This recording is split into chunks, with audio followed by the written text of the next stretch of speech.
Assalamualaikum warahmatullahi wabarakatuh. Di sini kami dari kelompok 3 ingin menjelaskan tentang sejarah perkembangan pendidikan multikultural. Sebelumnya, perkenalkan, nama saya Isnaini Nururia, NIM 035. Jadi, sejarah perkembangan pendidikan multikultural itu berawal dari berkembangnya gagasan dan kesadaran tentang interkulturalisme sesuai dengan Perang Dunia Kedua.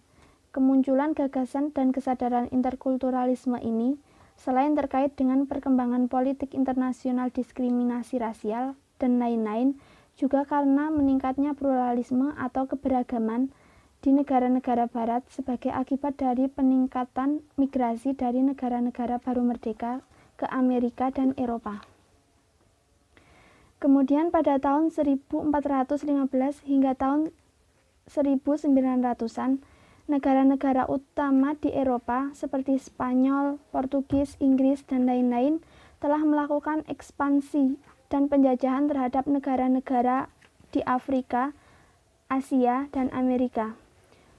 Kolonialisasi ini menyebabkan kerugian jiwa dan materi yang sangat besar bagi negara-negara yang terjajah tersebut.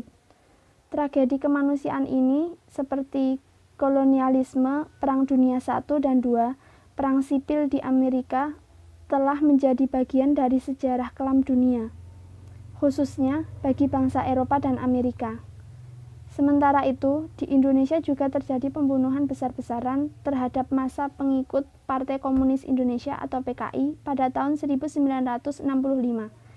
Kekerasan terhadap etnis Cina di Jakarta pada bulan Mei tahun 1998, Perang Islam Kristen di Maluku Utara pada tahun 1999 hingga tahun 2003, dan perang etnis antar warga Dayak dan Madura. Kemudian wacana tentang pendidikan multikultural terus bergulir hingga akhir abad ke-20. Gema wacana pendidikan multikultural juga berhembus sampai ke Indonesia. Sejak tahun 2000, wacana pendidikan multikultural mulai menggema di Indonesia. Pendidikan multikultural sekaligus juga untuk melatih dan membangun karakter siswa agar mampu bersikap demokratis, humanis, pluralis dalam lingkungan mereka. Assalamualaikum warahmatullahi wabarakatuh. Saya Selina Dwi Ananda Putri akan melanjutkan pembahasan mengenai fase perkembangan pendidikan multikultural. Fase perkembangan pendidikan multikultural dimulai pada zaman prasejarah, yaitu sekitar 1,7 juta tahun yang lalu. Konon, 10.000 tahun yang lalu sudah ada ras yang mendiami Indonesia, yaitu ras Austronesia dan Austromelansoid. Pada masa itu, masyarakat purba sudah memiliki kepercayaan kepada roh nenek moyang seperti animisme dan dinamisme. Dari perbedaan kepercayaan tersebut, menjadikan masyarakat purba pada waktu itu adalah masyarakat yang multikultural. Selanjutnya, masa Hindu-Buddha. Masa ini Nusantara sudah memiliki varian masyarakat yang lebih kompleks yang terbentuk akibat akulturasi masyarakat pendatang dari India yang juga membawa agama baru, yaitu agama Hindu dan agama Buddha. Pola kehidupan pun menjadi lebih plural. Perkawinan antara pedagang dengan pribumi tak terhindarkan. Dari proses penyebaran agama tersebut, struktur masyarakat lebih rapi dengan ditandai adanya kerajaan-kerajaan di Nusantara seperti Kerajaan Salakanagara, Tarumanagara, Sunda, Medang, Kahuripan, Kadiri, Singasari, dan Majapahit. Selanjutnya, kerajaan Islam. Kedatangan Islam sudah ada sejak abad ke-7 Masehi, namun mulai besar pada abad ke-13 Masehi. Ada beberapa kerajaan Islam yang ada di Nusantara, antara lain Kerajaan Kesultanan Demak, Kesultanan Banten, Kesultanan Pajang, di mana kerajaan tersebut memiliki keberagaman budaya masing-masing. Keberagaman budaya tersebut diakibatkan oleh persilangan budaya, baik melalui jalur perkawinan maupun melalui jalur perdagangan. Selanjutnya, masa kolonialisme. Bangsa Barat yang pertama kali datang ke Indonesia adalah bangsa Portugis, kemudian disusul oleh Spanyol dan Belanda. Tentu kedatangan mereka mendapat banyak perlawanan dari berbagai kerajaan di Nusantara. Kedatangan bangsa Barat ditandai dengan masuknya agama dan budaya Kristen ke Nusantara, sehingga pluralitas yang tak terhindarkan. Baru pada abad ke-20 muncul kesadaran nasional yang ditandai dengan tampilnya tokoh nasional seperti Tiga Serangkai, Tan Malaka, R.A. Kartini, Soekarno-Hatta, dan masih banyak lainnya. Para tokoh nasional tersebut menyuarakan kembali semangat Bhinneka Tunggal Ika agar bangsa Indonesia sadar harus bersatu melawan penjajah. Selanjutnya adalah Indonesia masa kini, yaitu Indonesia merdeka saat ini. Indonesia memiliki banyak kebudayaan yang beragam, berbeda bahasa, berbeda kulit, berbeda etnik, berbeda suku, dan berbeda ras. Dari keberagaman tersebut, rentan mengalami konflik yang dapat mengganggu stabilitas keamanan dan dapat memicu konflik yang lebih besar.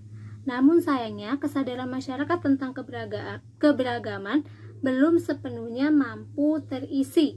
Hal ini dibuktikan dengan masih adanya konflik yang terjadi, baik konflik yang berskala kecil maupun konflik yang berskala besar.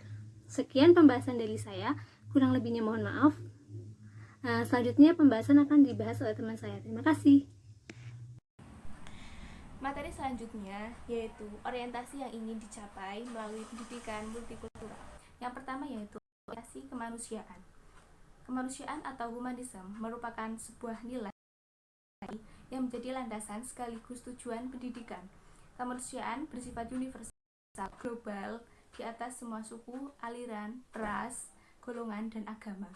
Yang kedua yaitu orientasi kebersamaan. Kebersamaan atau kooperativisme merupakan sebuah nilai yang sangat mulai dalam masyarakat yang plural dan heterogen. Kebersamaan hakiki juga akan membawa pada kedamaian yang tidak ada batasnya. Yang ketiga yaitu orientasi kesejahteraan.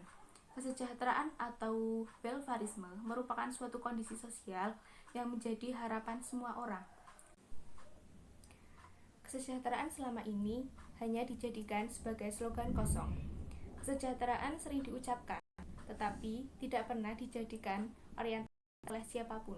Konsistensi terhadap sebuah orientasi harus dibuktikan dengan perilaku menuju terciptanya kesejahteraan masyarakat. Yang keempat yaitu orientasi profesional. Profesional merupakan sebuah nilai yang dipandang apapun adalah sangat tepat. Tepat landasan, tepat proses, tepat pelaku, tepat ruang, tepat waktu, tepat anggaran, tepat kuantitatif, dan tepat tujuan.